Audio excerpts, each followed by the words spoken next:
Good evening, visitors. Welcome to the Australian War Memorial's last post ceremony.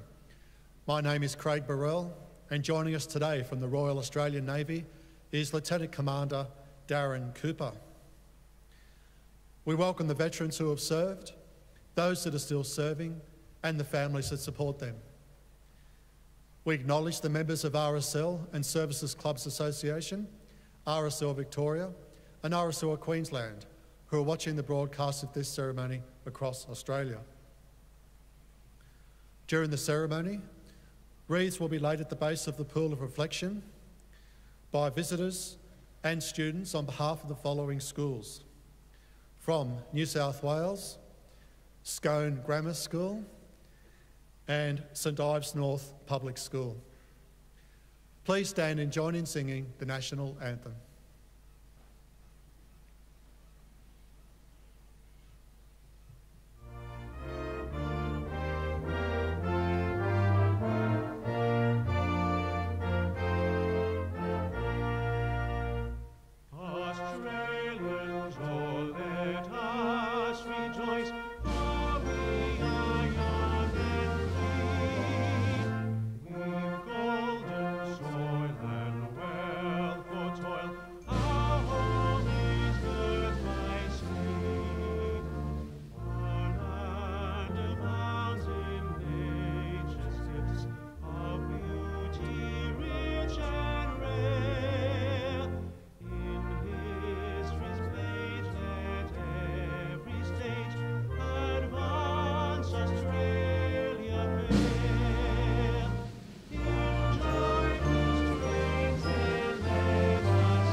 Please sit.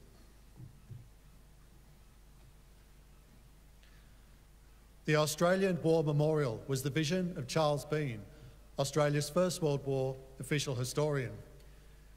Bean landed with the Australian troops on Gallipoli and stayed with them at the front through to the end of the war. The idea of this national memorial and museum came to him at Pozières, France, in the depths of the bloody fighting of 1916. Bean's idea was that this would be a place where families and friends could mourn their loved ones buried in faraway places. It would also be a place that could help all Australians understand what these men and women had endured and what they had done for us. Bean's vision, to which we remain true, is best expressed as inscribed in the entrance to the memorial's galleries. Here is their spirit in the hearts of the land they loved, and here we guard the record which they themselves made. Tonight, we will read the story behind just one of those on the Roll of Honour, which lists the names of more than 102,000 men and women who have given their lives to us in war and operations for more than a century. But first, we present a lament, Flowers of the Forest. Wreaths or floral tributes will now be laid at the base of the pool of reflection.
Today, we remember and pay tribute to Driver Harry Lees Millington. Henry Millington, known as Harry, was born in 1983 to William and Alice Millington of Bendigo, Victoria. Little is known of his early life, although it is likely he grew up in or around the town of Axdale. He went on to work as a grocer's assistant for a Mr. David Crosby at Beach Forest. Harry was chief ruler of the local Rechabites tent and was reportedly very popular in the Axdale district. He was also gaining prominence as a local footballer the year before the war began. Harry Millington enlisted in the Australian Imperial Force shortly after the outbreak of war in August 1914. He was posted to the 4th Light Horse Regiment and after a period of training in Australia, left for active service overseas in mid-October of the same year. The 4th Light Horse was sent first to Egypt to continue their training. In early 1915, Harry's brother Frank enlisted in the AIF, going on to serve with the 7th Infantry Battalion. The brothers would not meet in Gallipoli. Harry was reportedly willing, a good horseman, always smart and clean on parade, and as proud of his 2 horses as anyone in the regiment. The light horse was initially considered unsuitable for operations in Gallipoli, but a high casualty rate and a lack of reinforcements meant that they were sent to the peninsula without their horses in late May. Millington was posted to the regiment's machine gun section. The 4th Light Horse Regiment spent most of its time on Gallipoli manning defensive positions and participating in minor operations. During this time, Driver Millington was known as someone who was always so cheerful in the trenches and did so much good by cheering others in the black hours of war. On the evening of the 27th of November 1915, word was passed along the trenches that the Turks were heavily reinforced and to keep an extra sharp lookout so that the Australians would not be taken by surprise. Everybody stood to, and flares were constantly set up in order to look for signs of a Turkish attack. During the excitement, Driver Harry Millington was shot in the head. He was killed instantly. Millington's body was taken to Shell Green, where he was buried by the Church of England chaplain. His mates later erected a nice cross over his grave. Harry Millington was deeply mourned by his mates. Lieutenant Chanter wrote, "Harry was an old comrade of mine and one we all admired for his sterling qualities. He was a gentleman and a grand soldier, one who never shirked his duty no matter what happened. Everyone who knew Harry liked and respected him." Another lieutenant who trained Millington in Egypt wrote to his parents, "If I was to write all night, my appreciation of Harry would not be sufficiently good. And he lived well, a good, clean life, and you may be justly proud of one of the best boys in the machine gun section." After the regiment returned to Egypt, Harry's brother Frank came to their camp to meet his brother. After hearing the news that Harry had been killed, Frank was dreadfully cut up. He wrote to his parents to say, "It came as a great shock to me. I am very proud to say he died doing his duty." Driver Harry Millington is still buried on the Gallipoli Peninsula. His gravestone bears the words, "The Lord gave, and the Lord hath taken away." He was 22 years old. His name is listed on the Roll of Honour on my right, among the more than 60,000 Australians who died while serving in the First World War. An image of his headstone is displayed today beside the pool of reflection. This is but one of many stories of service and sacrifice told here at the Australian War Memorial. We now remember Driver Harry Lees Millington, who gave his life for us, our freedoms, and in the hope of a better world.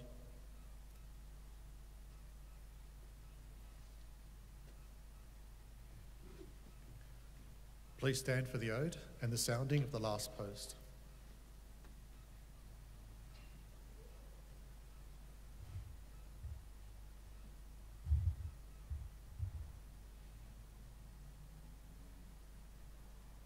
They shall grow not old, as we who are left grow old.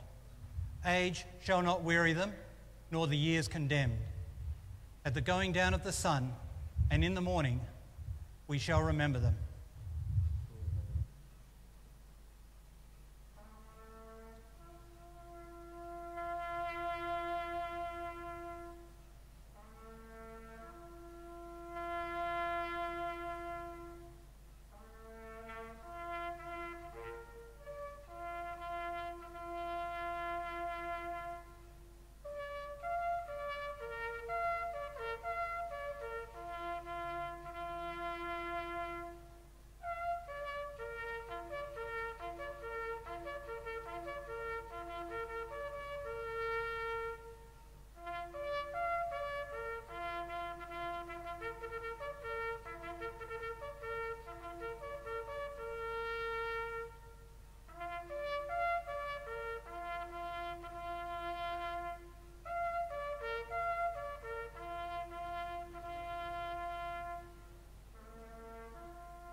Lest we forget.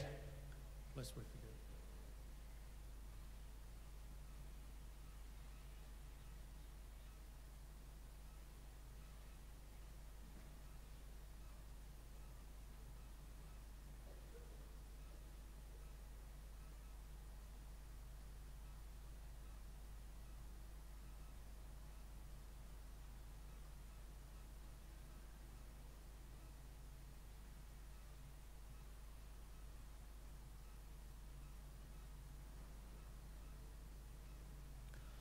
We leave you this evening with the words of the memorial's founder, Charles Bean. Many man lying out there at Poziere or in the low scrub at Gallipoli with his poor, tired senses barely working through the fever of his brain has thought in his last moments, well, it's over. But in Australia, they will be proud of this. Ladies and gentlemen, girls and boys, that concludes the last post ceremony. Thank you for visiting the Australian War Memorial and good evening.